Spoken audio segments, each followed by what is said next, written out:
सृष्टि बचपन से ही दिखने में सुंदर नहीं थी, लेकिन अमीर बाप की बेटी सृष्टि पर उसकी माँ जान छिड़कती। मेरी बेटी कितनी प्यारी है। भगवान सबको सृष्टि जैसी बेटी दे। सृष्टि धीरे धीरे बड़ी होती है। एक दिन सृष्टि की सहेली कहती है, तू दिखने में कितनी अजीब सी है, लेकिन मैं जानती हूँ हम सब में सबसे अच्छी शादी तो तेरी ही होगी। तेरे पापा अमीर जो हैं। और बता नहीं सकते यार, दहेज तो हर कोई देता है, ये क्या ज्यादा ले जाएगी अपने पति के लिए? अरे बड़े शहर में कोठी है इसके पापा की। अरे पापा की है ना, कौन सी इसकी है? इसकी होती तब तो कोई भी लड़का इससे शादी कर लेता। अरे पापा की मतलब पापा की है तो मेरी ही है ना? किसने कहा? अब तेरी तो तब होगी ना जब तेरा भाई ना हो। वैसे भी शादी के बाद सारी प्रॉपर्टी भाई के नाम होती है। सृष्टि समझ जाती है कि उसे किसी भी हालत में माँ बाप की सारी प्रॉपर्टी को अपने नाम करना है, लेकिन कैसे? एक दिन सृष्टि का भाई शीनू कहता है, बहन क्या कर रही है? तुझसे एक बात करनी है। अरे हाँ हाँ करना, मैं तो तेरी बहन हूँ। बहन मेरी लाइफ में ना एक लड़की है, बहुत अच्छी है। मैं सोच रहा हूँ माँ और पापा से बात करूँ शादी के लिए। सृष्टि को समझ में आ जाता है कि भाई की शादी होते ही भाभी उसे एक दिन भी घर में बर्दाश्त नहीं करेगी। क्या बात है भाई, बताना कौन है वो? यार वो बहुत अच्छी लड़की है, पढ़ी लिखी है, मेरे साथ जॉब भी करती है। बस एक प्रॉब्लम है। प्रॉब्लम? क्या प्रॉब्लम है भाई?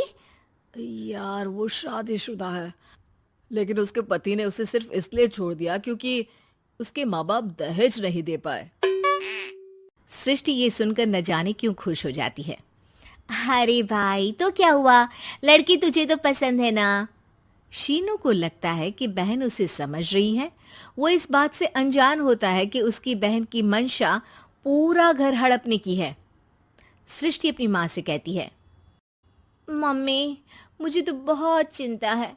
पता है शीनू क्या कर रहा है? अरे क्या कर रहा है? वो तो काम पर जाता है और वापस घर आता है। नहीं ना माँ, वो यही तो नहीं कर रहा, बाकी सब कर रहा है। आपको पता है उससे प्यार है, और वो भी एक शादीशुदा लड़की से। ये क्या हो गया? मैं सोसाइटी में क्या मुंह दिखाऊंगी?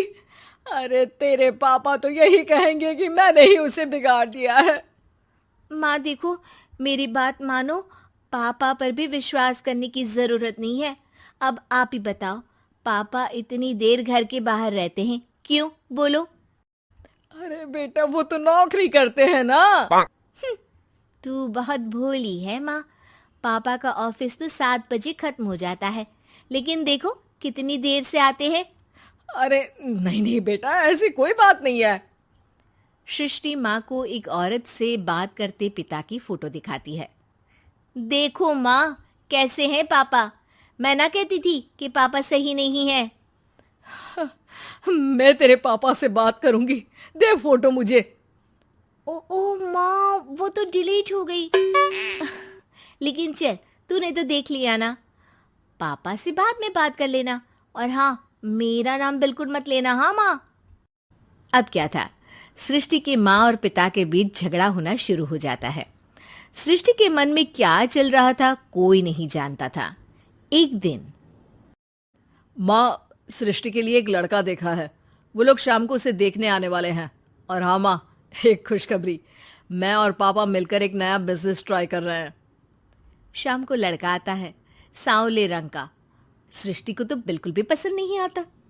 लड़की की माँ कहती है, लड़की का चेहरा तो कोई खास नहीं, लेकिन अगर मेरे बेटे को आप लोग सेटल कर दें तो मैं उसकी शादी आपकी बेटी से करवा दूं। सृष्टि को लड़का बिल्कुल पसंद नहीं था। उसे भाई पर गुस्सा आ जाता है। लड़के वालों के जाने के बाद कहती है, माँ देखा, शीनू मेरे लिए कैसा लड़का लेकर आया। न दिखाने लायक न सुनने लायक, सेटल भी नहीं, वो भी हम करे। अरे माँ, मैं जानती हूँ ये मेरी शादी किसी भी घर में क्यों करवाना चाहता है। अरे कैसी बात कर रही है बहन?